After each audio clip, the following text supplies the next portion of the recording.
الحمدللہ رب العالمین والصلاة والسلام علی محمد وآلہ واصحابہ اجمعین۔ اسلامی تاریخ اور افکار اور دنیا پر اس کے اثرات۔ دعا کر رہے ہو نا؟ ہاں، خیر و متاع الدنیا المرأۃ الصالحہ۔ حدیث میں ہے کہ دنیا کی سب سے بہترین نعمت وہ ہے نیک بیوی۔ دنیا کی بہترین نعمت نصف ایمان ہے۔ نیک ہے تو ایمان نصف خود بخود مکمل ہو جائے گا، بد ہے تو بنا بنایا ڈھیر ہو جائے گا۔ ہارون رشید کو یہ نعمت ملی تھی، ملکہ زبیدہ ملی تھی، ان کا مختصر تذکرہ آئے گا، تو ظاہر سی بات ہے عظمت تو آنی ہی آنی تھی۔ جعفر برمکی، مشیران سے ہی آگے بڑھتا ہے آج انسان۔ آج بادشاہ کا جو مشیر بنا ہوا ہے وہ یہ سمجھ رہا ہے کہ چند فیصلوں میں اپنے نام کو روشن کر لیں گے۔ اس کا بھی مشیر یہ تھا اور یہ بھی چاہتا تو ہزاروں کو مروا سکتا تھا، مگر اس نے جو خدمات انجام دی اس کا بھی مختصر تذکرہ آئے گا۔ خدمات انجام دی تو یہ بھی مشہور ہو گیا اور یہ بھی مشہور ہو گیا۔ اس کے علاوہ جس شخص کو منہ پہ سبق سکھانے والا کوئی شخص مل جاتا ہے، ایک تو اس کے اندر ضمیر ہونا چاہیے، کیریکٹر ہونا چاہیے، گوبر پر پانی ڈالنے سے پاک نہیں ہو جائے گا، کچھ کمی ہے، ضمیر ہے اس کے اندر قبول کرنے کا، اور منہ پہ کوئی شخص برائی دکھا کر کے اس کو صحیح کرنے والا ہو تو وہ شخص ایسے ہی عظیم ہو جاتا ہے۔ اور وہ وہب بن عمر کوفی بہلول دانا اس زمانے میں تھے۔ بہلول دانا ہارون رشید کے زمانے میں تھے کہ منہ پہ کہا کرتے تھے ہارون رشید کی برائیاں، اور ہارون رشید سنا کرتے تھے اور اس پر عمل بھی کیا کرتے تھے۔ اور اس کے علاوہ قاضی ابو یوسف جیسا قاضی مل گیا تھا ان کو، امام ابو حنیفہ کا وہ شاگرد جس نے دنیا کو ایڈمنسٹریشن کی پہلی کتاب دی، کتاب الخراج کے نام سے، کتاب الخراج کے نام سے، کہ حکومت کیسے چلائی جاتی ہے اور کیسے ٹیکس کا نظام ہوتا ہے اور ایڈمنسٹریشن کیسے چلایا جاتا ہے، یہ قاضی ابو یوسف جیسا۔ تو گیا ہارون رشید کی عظمت کا مطلب یہ ہے کہ یہ گھیرے ان کے آس پاس تھے۔ اسی لیے قرآن سے نے بھی ہم سب کو کہا ہے، یا ایھا الذین آمنوا اتقوا اللہ وکونوا مع الصادقین، اچھے لوگوں کے ساتھ رہو، صحبت طالع کند، صحبت صالح تورا صالح کند۔ اچھوں کے ساتھ رہو گے اچھے بن جاؤ گے، اور اگر بروں کے ساتھ رہو گے تو بھکول والی زندگی گزارو گے۔ ہارون رشید کی بیوی ملکہ زبیدہ، تاریخ میں ایسی ملکہ بہت کم ہوئی ہیں، آپ میں سے کوئی لے کے سائلنٹ کر لیں، ان کو نہیں آ رہا ہوگا، نہیں ان کو مت کچھ کہیے، نہیں آ رہا ہے۔ ملکہ زبیدہ کیا عظیم الشان خاتون تھی، بہت دیندار، 1000 ان کی باندیاں تھیں جو 24 گھنٹے تلاوت قرآن میں مشغول رکھتی تھی مشغول۔ جس کے محل میں، جس کے گھر میں 24 گھنٹے 1000 لوگ قرآن پڑھ رہے ہوں، اس کا کیا پوچھنا۔ خود بھی یہ تہجد گزار، اور بہت ساری مثالیں بھی، اس وقت نہیں کو مثالیں دی جائیں ورنہ ان کی مثالیں دی جائیں تو رات گزر جائے گی۔ یہ وہ خاتون تھی۔ ہارون رشید کی بیوی ایک مرتبہ حج کے لیے مکے کی جایا کرتی تھی۔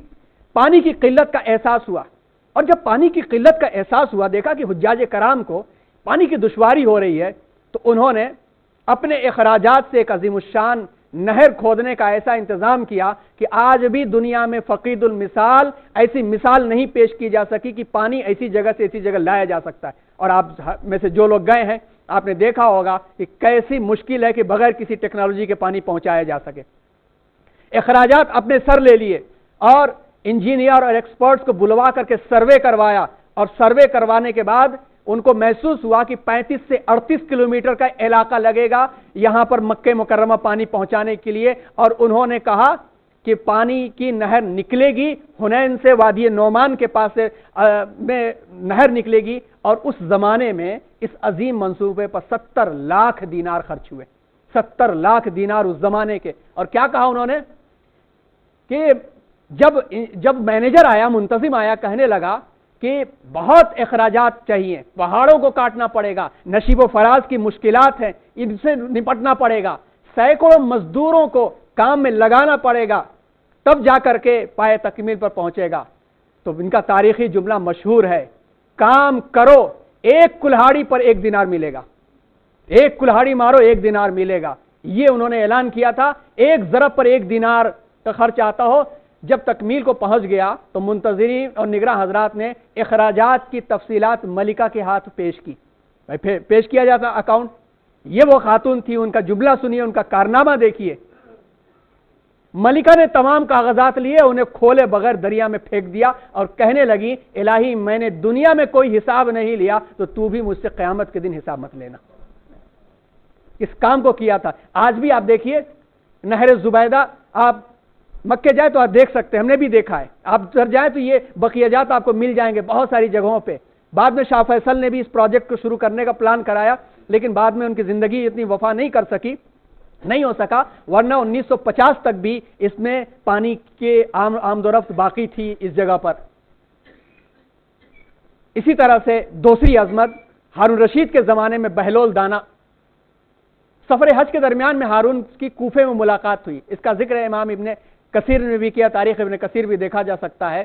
اور ہارون رشید کو بارہا انہوں نے نصیحتیں کی, اور اس پہلی ملاقات میں ہارون رشید نے انہیں پہچان لیا, اور پہچان کر کے ان کو اپنے ساتھ یہ اپنے ساتھ بغداد لے کر کے آیا, اور وہیں پر یہ رہے. مجذوب قسم کے تھے, کسی کے در پہ رہتے نہیں تھے, گھومتے پھرتے تھے. ان کے بے شمار قصے اور کہانیاں مشہور بھی ہیں, اور ان کا مزار بھی ایک گوشے میں ہے, اور یہیں پر مشہور ہے کہ گرو نانک نے بھی وہیں پہ چلا کاٹا تھا.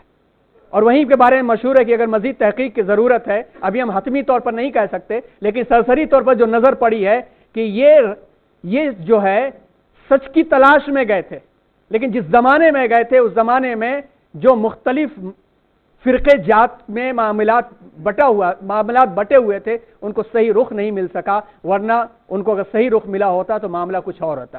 ان کے استاد فرید الدین کہے جاتے ہیں, ان کے خیالات بہت سارے گرو گرنتھ میں پائے جاتے ہیں. خیر یہ تذکرہ ہے, کبھی اور آ سکتا ہے. اور تیسری جو شخصیت قاضی ابو یوسف, انشاءاللہ ان کا تذکرہ فقہا کے اس میں آئے گا. 17 سال قاضی القضات کے منصب پر فائز تھے. جب کتاب الخراج لکھ دی تو اسی کے مطابق ہارون رشید نے حکومت کی, اور یہ ان کے ساتھ عزت و ادب کا معاملہ بھی کرتا تھا. اور ایک دن خطیب بغدادی نے اپنی کتاب میں لکھا ہے کہ ایک دن قاضی صاحب کو خطیب بغدادی نے لکھا ہے کہ امام ابو حنیفہ کے درس میں جب یہ جاتے تھے, ظاہر سی بات ہے کپڑا دھونے والے یہ تھے, دھوبی کے گھرانے سے تھے نا, قاضی ابو یوسف دھوبی کے گھرانے سے تھے, امام صاحب کے درس میں آیا کرتے تھے. تو قاضی صاحب کی والدہ نے کہا کہ اس کو درس میں شرکت سے روکیے تاکہ کچھ کمائے دھمائے, کیا کرے گا یہ؟ تو امام صاحب نے کہا یہ تو پستے کے گھی میں فالودہ کھانا سیکھ رہا ہے, یہ جو سیکھ رہا ہے پستے کے گھی میں فالودہ کھانا سیکھ رہا ہے. مذاق کی بات ہوئی, ختم ہو گئی. ایک بہت برسوں کے بعد جب قاضی القضات یعنی چیف جسٹس کی حیثیت سے ہارون رشید کے دربار میں یہ بیٹھے ہوئے تھے, ہارون رشید نے ایک پیالہ پیش کیا کہ یہ پستے کے روغن میں بنا ہوا فالودہ ہے, لیجیے آپ کھائیے. یہ دیکھ کر کے حیرت سے ان کو ہنسی آ گئی, اور ہارون رشید نے وجہ پوچھی تو سارا قصہ بیان کیا. ہارون رشید نے حیرت زدہ ہوتے ہوئے کہا, اللہ تعالیٰ ابو حنیفہ پر رحم فرمائے, وہ اپنی عقل کی آنکھ سے وہ کچھ دیکھتے تھے جو چشم سر سے نظر نہیں آتی. یہ واقعہ تاریخ بغدادی کی کتاب میں موجود ہے, دیکھا جا سکتا ہے. تو قاضی صاحب کی اہمیت تھی, عظمت تھی, جو انہوں نے کتاب الخراج لکھی, اور 17 سال تک انہوں نے قاضی القضات کا عہدہ سنبھالا. اور بیت الحکمہ پروجیکٹ کو مزید ہارون رشید نے آگے بڑھایا تھا. اسی طرح سے جس کی وجہ سے حکومت میں استحکام ہوا تھا, عوام میں ان کی شہرت ہوئی تھی, وہ برامکہ خاندان تھا. یہ برامکہ خاندان کیا ہے کہ سن 705 میں بلخ میں گرفتار ہو کے خالد نام کے ایک بدھ راہب کا خاندان یہ تھا. بدھ مذہب ماننے والوں کا ایک خاندان تھا, اسلام قبول کیا.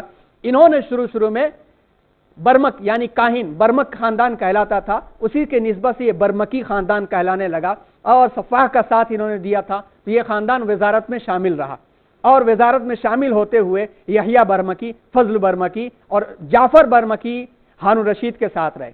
جعفر برمکی نے جتنا کردار انجام دیا, ایک تو عوامی طور پر بھی استحکام دیا, ساتھ میں امین اور مامون کی تربیت میں بھی بڑا کردار رہا ہے.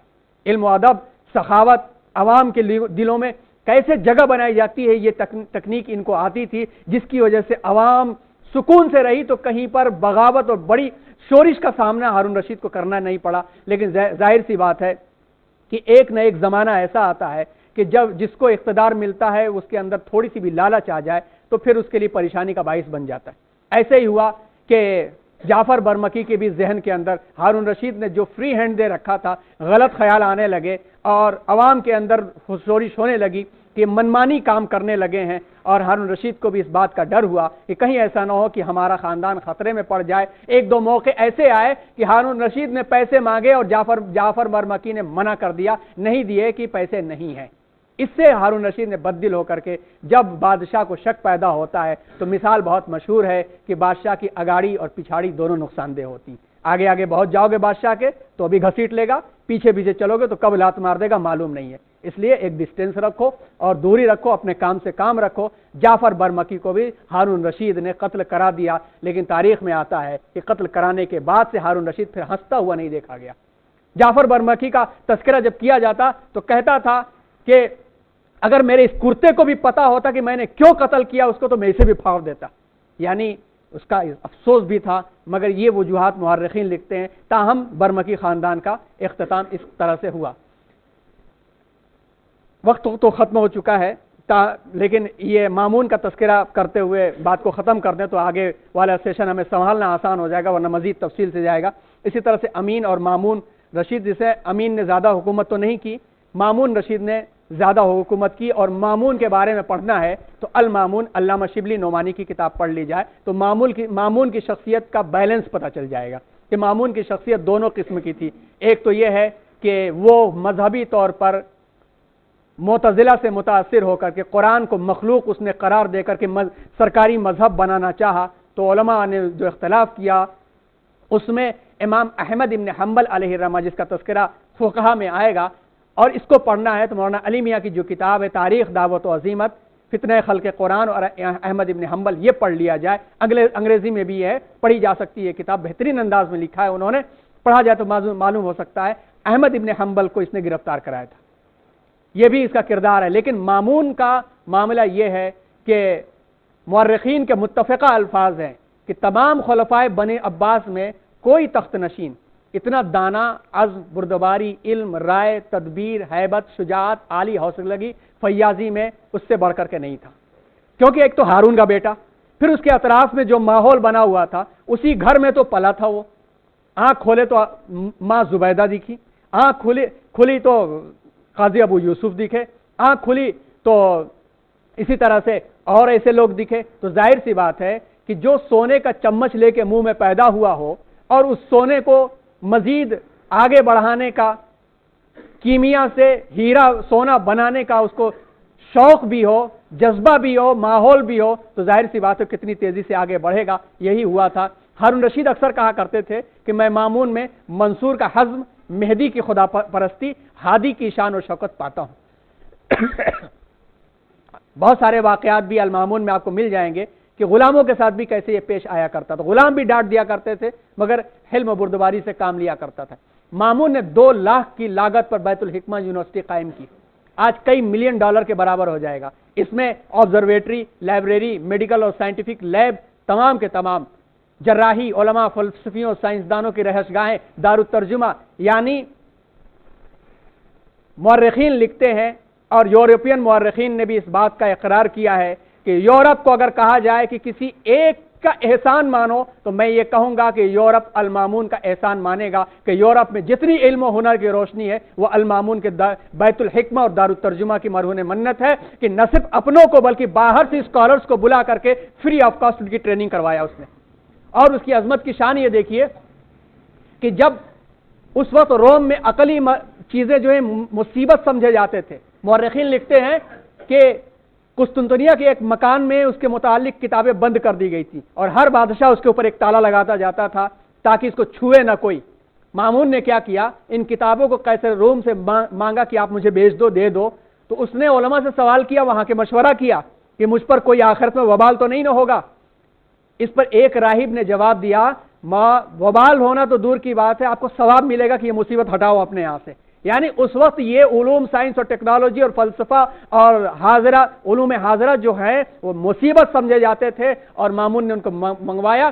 چنانچہ یہ کتاب جو افلاطون، سقراط، ارسطو، جالینوس، اقلیدس اور بطلمیس کی تصانیف پر مشتمل تھی، سب بغداد آ گئی۔ یہ مرکز تھا، اور اس مرکز کو عروج میں مامون نے پہنچایا تھا. لیکن اس کے علاوہ آخری زمانے میں، اس زمانے میں علامہ شبلی نے ایک بڑی اچھی بات لکھی ہے کہ اس زمانے میں جو ہم آج فرقے دیکھ رہے ہیں نا، کہ ہم جس فرقے کے ہو جاتے ہیں وہ ایک رنگ ایسا چڑھتا ہے کہ گویا وہ ہمارا مذہبی الگ ہو. ہم نے ایک مسجد طے کر لی تو بس اس مسجد کے علاوہ کسی کے پاس جانا پسند نہیں کرتے.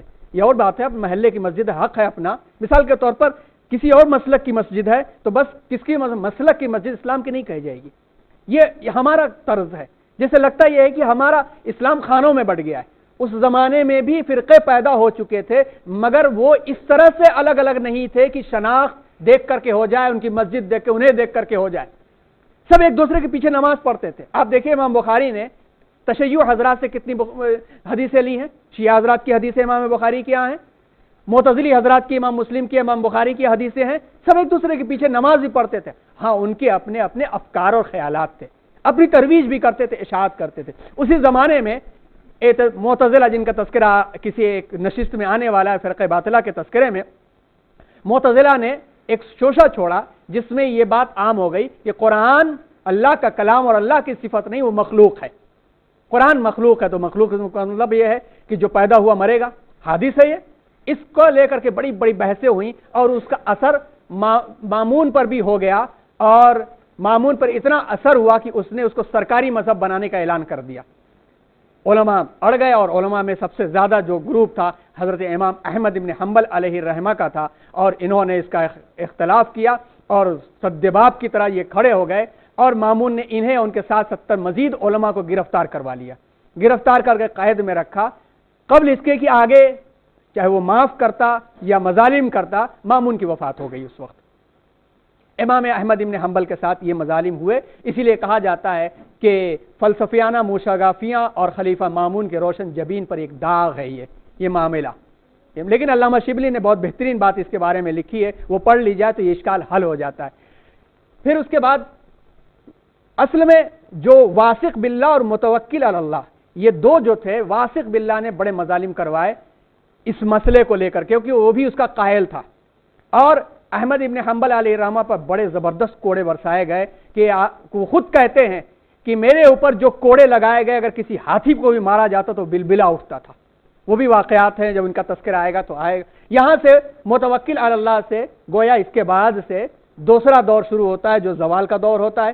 اس میں یہ سارے کے سارے خلفاء ہوتے ہیں، جس میں کچھ اچھے بھی تھے، باقی جو ہے ان کی زندگیاں عیش و پرستی والی بھی تھیں. بعض شرابوں کے بھی عادی تھے، موسیقی کے بھی عادی تھے. پھر اس کے بعد فلسفے نے رنگ دکھائے. ظاہر سی بات ہے کہ بیت الحکمہ میں سارے دنیا سے چیزوں کو اکٹھا کیا گیا تو اس کے اثرات بھی لوگوں پر پڑنے لگے. زندگاہ کا معاملہ آیا، کرامتہ کا معاملہ آیا. یہ تذکرہ مختصر اگلی نشست میں انشاءاللہ آنے والے ہیں.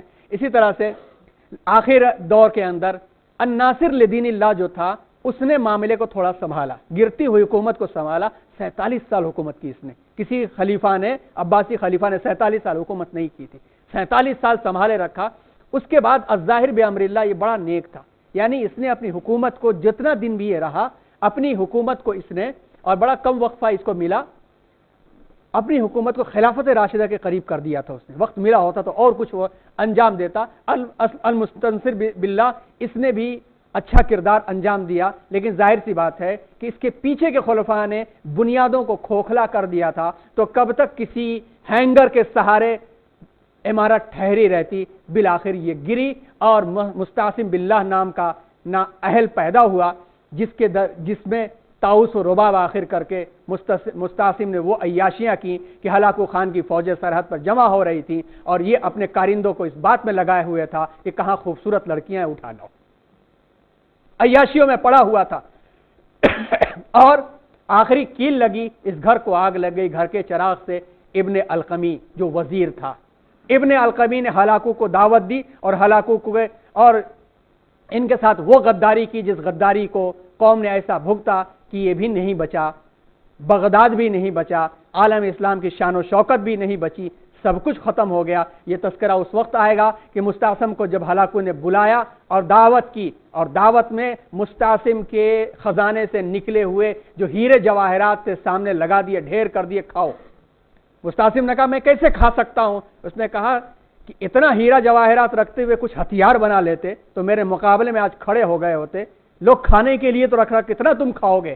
پھر اس کو بہت برا سلوک کیا, اس کی لاش کو بورے میں لپیٹ کر کے بغداد کی گلیوں میں دوڑا دوڑا کے مارا گیا. اسی طرح سے القمی کا بھی انجام ہوا, لیکن القمی کے کھیل نے وہ کردار انجام دیا کہ عالم اسلام سے جو خلافت مٹی تو ایک بڑا حصہ منتشر ہو کر کے تباہی کے دہانے کی طرف چلا گیا. اور اختتام میں یہ میسج اور یہ پیغام کہ کسی بھی تباہی کے دہانے پر آپ دیکھیں ایک نہ ایک نام نہاد بھٹکا ہوا اسفل سافلین مسلم نام مل جائے گا. اندلس میں بھی دیکھیں تو ایک مسلمان نام مل جائے گا جس کے نام سے آج بھی اندلس کی عوام جشن مناتے ہیں, ان میں بھی مل جائے گا. اور آج یہ جو قوانین پاس ہو رہے ہیں اس میں راجیہ سبھا لوک سبھا میں بھی ملائیں تو 6-7 افراد وہ بھی نظر آتے ہیں جنہوں نے اپنے نام کے سامنے مسلمان نام رکھ رکھا ہے اور تائید میں انہوں نے ووٹ دے دیا. تائید میں نہ دیتے تو معاملہ کچھ اور ہوتا, اور بھول گئے کہ کل کو جب ریلا آئے گا تو پھر وہ یہ نہیں دیکھے گا کہ شیعہ ہے کہ سنی ہے کہ فلاں ہے کہ فلاں ہے, وہ نہیں دیکھے گا. اور یہی ہوا چند 15-20 دنوں پہلے لکھنؤ کے بعض حلقے کی طرف سے تائیدی بیان جاری ہوا یہ سمجھ کر کے کہ ہم ان کو ووٹ دیتے ہیں تو ہمیں رسوخ حاصل ہوگا, وزارت ملے گی. اور 4 دنوں کے بعد مغربی یو پی میں نظر آ گیا کہ جس طرح سے ان کے خاندان ان کے گروہ والوں کے ساتھ سلوک کیا گیا. اب بھی عقل نہیں آئی تو پھر کوئی اور پرسان حال نہیں ہوگا. یہ تھی مختصر تاریخ, اور اس تاریخ کو اپنے سامنے رکھیں, اور اس تاریخ کو اپنے سامنے رکھنے کے ساتھ ساتھ یہ دیکھیں کہ انجام کیا ہوا اور انجام کس انداز سے ہوا. اچھائیاں بھی ہیں, کمیاں بھی ہیں. اچھائیوں کی بنیاد پر استحکام کیسے ملتا ہے انہیں اختیار کیا جائے. کمیاں تبدیل نہیں کی جا سکتی, وہاں جا کر کے اپنے اندر وہ کمیاں ہیں تو انہیں تبدیل کر کے آئندہ کے لیے اچھا ماحول فراہم کیا جا سکتا ہے. انشاءاللہ 17 جنوری 2020 کو اگلا لیکچر ہوگا. سائنس اور ٹیکنالوجی کا جو عروج ہوا اور جس انداز سے ہوا, یورپ نے جس انداز کو مانا, اس کا تذکرہ انشاءاللہ ہوگا, اور 7:45 سے 7:45 کے درمیان میں ہوگا. کوشش ہوگی کہ 1 گھنٹے میں اس لیکچر کو مکمل کر لیا جائے. آج تھوڑا وقت زیادہ ہو گیا اس لیے کہ ایک بڑے دائرے کو سمیٹنا تھا, مختصر سا خاکہ تھا. مزید تفصیلات کے لیے جو کتابوں کے حوالے دیے گئے ان کا مطالعہ کیا جائے, حوالے آپ کو مل جائیں گے. اللہ تبارک و تعالیٰ سچ اور انصاف کی بنیاد پر, عدل و انصاف کی بنیاد پر ہم سب کو آگے بڑھنے کی توفیق عطا فرمائے. سبحان اللہ و بحمدہ, سبحان اللہ العظیم, و آخر دعوانا الحمدللہ رب العالمین.